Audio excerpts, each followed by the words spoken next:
हो, ऑपरेशन केल्यावर लक्षात आलं. जेवढे आम्ही व्हिजिट करत होतो आणि बऱ्याच ठिकाणी असं होतं की पक्षी का मरतो हे कळतच नाही. त्यावेळेस पोस्टमॉर्टम वगैरे केल्यानंतर ते असं लक्षात येतं की लंग्स जर का डॅमेज झाले, आपण डिसइन्फेक्टंटचा स्प्रे घेतो. 25 तास वेळ डिसइन्फेक्टंटचा स्प्रे घ्यावा लागतो. डिसइन्फेक्टंटचा स्प्रे घेतल्यावर थोड्या का प्रमाणात असेना, मग तो पोल्ट्रीसाठी का असेना, पक्ष्याने इनहेल केल्यानंतर त्याला त्रास होणार. आता आपलं शेड पूर्ण मोकळं आहे, त्याच्यामुळे याच्यावरती डिसइन्फेक्टंट आपल्याला शक्यतो घ्यावं नाही लागत. सगळ्या गोष्टी करतो.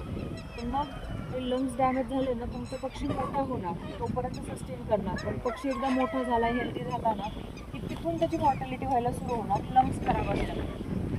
मग तुमचा मोठा पक्षी तितकं तुम्ही खर्च करणार आणि तिथं पक्षी मरणार. पण कशामुळे मरतोय हे तुम्हाला कळणार नाही, कारण रोग नाही आहे काहीच, पण मरतोय. त्याच्यामुळे शक्यतो ब्रूडिंगमध्ये धूर नाही होऊ द्यायचा.